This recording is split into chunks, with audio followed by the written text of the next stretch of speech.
When we go to the movies, the screen is wider than it is tall, right? And generally in human vision, we kind of have this sort of like oval shape. You can do this and see your peripherals, right? You know where your peripherals are. It's more wide than it is tall. And we don't really pay attention to the floor or the sky. That's why they're not very pretty looking, right? We pay attention to what's in front of us. Casinos use this actively. They make the floor and the ceiling hard to look at, hurt to look at. So you continue to look in this little band right here. You can capture the phone if you held the sides. Second trick. I'm going to flip mine so it's looking the other way.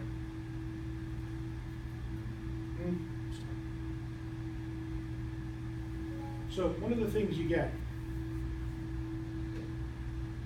when you're holding your phone, even if you're sitting still, you're a dynamic thing. You are metal bones, calcium is metal, surrounded with water and carbon bags. That's what we're made of. We're wiggly. We're bouncy. All the time. Always. What can you do about it? Anybody? Oh, you got it. Put both hands. All right. 2 points of contact. And how expensive was this thing? Do you really want to just one hand? Both hands. All right. And then just that alone, the expense of it, you want to hold it with both hands. But this makes it so much more steady. Next, stand up. Stand up. Let's say you are getting footage. You're getting some footage for football practice, lacrosse team. You're going to take the class with Jim Forshee on actual sports journalism. He does that, the video course. You're going to be taking footage down the stadium and then live casting a game. That's one of the courses we have here. You can take it. It's a great course. Jim Forshee's great. Grumpy old man. Love him. Love him to death. Right? When you're getting that footage, though, you're not going to be sitting. You're standing. You might have a shoulder-mounted camera. You might be using your phone, because let's face it, the camera here is pretty good. It's not a piece of crap, but it's megapixels are doing it now.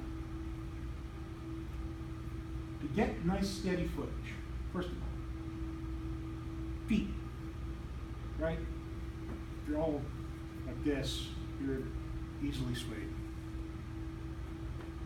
Comfortable. Shoulder width apart, slightly splayed out. You know, you want that good base. Next, don't lock your knees, right? When you lock your knees, you're bouncy. You want to be able to sway. You stand on those bleachers, they have a little give, okay? You need to be able to give a little bit too. Now, a lot of you are already doing the thing that's right here. Elbows in, right? When something happens, you need to turn the phone. Do you do this? Yeah, core. Turn with your core. All right? Now, this is also true when we're using camcorders. Because the camcorder is going to have a screen on it. And you're going to be holding it like this. You don't have to have it up to your eye. So when you're holding that camcorder and you're getting the exact same sort of situation, a little bend with the knee. Keep the elbows in, turn with the core. Use your body to its fullest. Sort of horse stance kind of thing going on, right? A little bit open, a little bit knee bent, a little bit of horse stance. You got that thing. You become the tripod. Right? If you want even better footage, even more stable, we have another thing we can do. Walk over to something that's solid. Try the walls. Try the doorways. Do it right now. Get over to the wall, to the doorway. Stand in.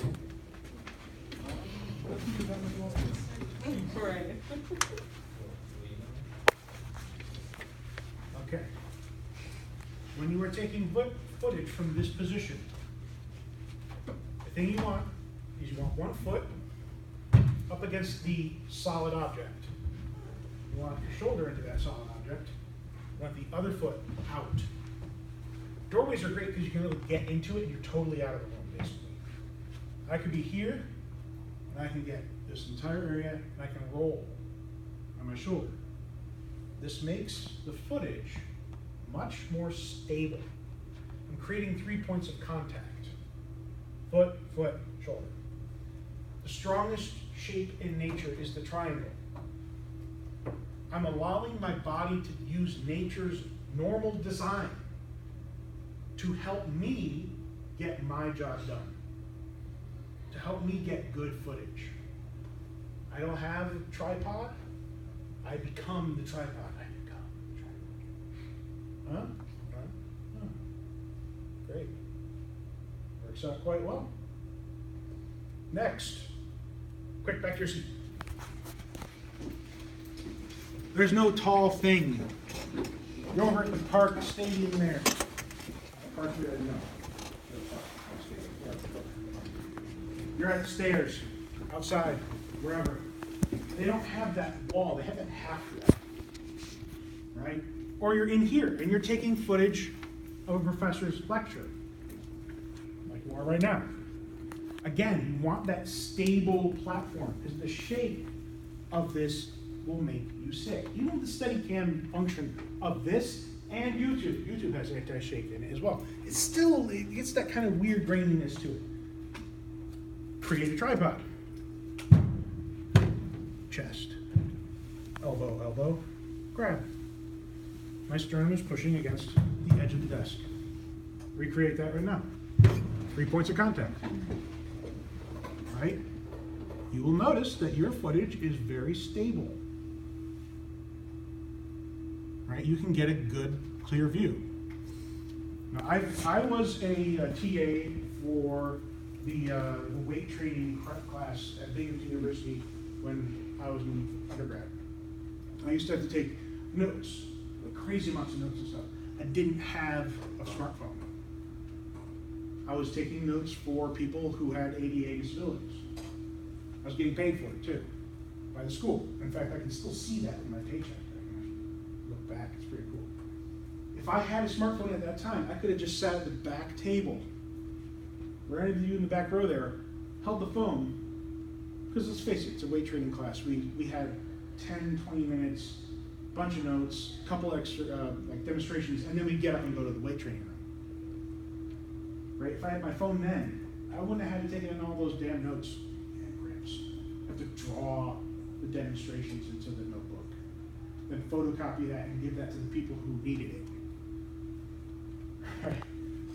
That you could do that too. And SUNY actually does employ you to do that, by the way. You know that, right? You can be making money right now going to your normal classes.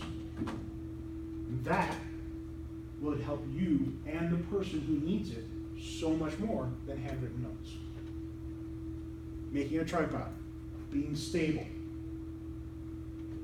That's really important. Now, those are the 5 tips. There's like 2 things that are also very important. I can't quite show you here correctly, but they're light and they're sound. The lights in here are good. If you're outside, the sun can wash you out.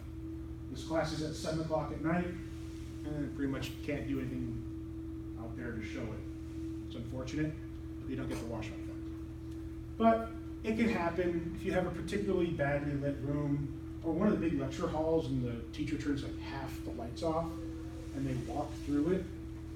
You'll notice like your phone will try to adjust to that light. You can find in the settings, it's the auto balance, AB. You can turn that off. Turning off auto balance, it will always be either always dark or always light, but at least it's stable and throughout the entire thing. So that light balance, you need to be able to deal with that. The other is, I'm walking around, and I can be walking back here and going to the back of the room, and then all of a sudden, you guys back here, well, we're not getting any good audio on me. They're getting great audio, but you guys up the front,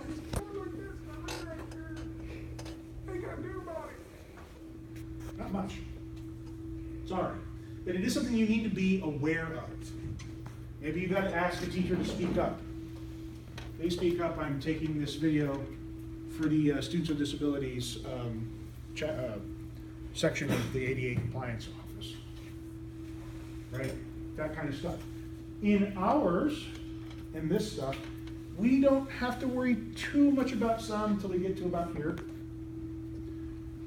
And this one, and we're not really going to play with it. If this is a really fun class for you, if you really enjoy it, take the next level. It's in sport management, and you get to play with boom mics. Great. In this one, we will play with lighting effects. We will get out some of the spotlights, some other fun little key lights and whatnot. That really will make strange shadows. You'll get to see that. All right, cool. Done.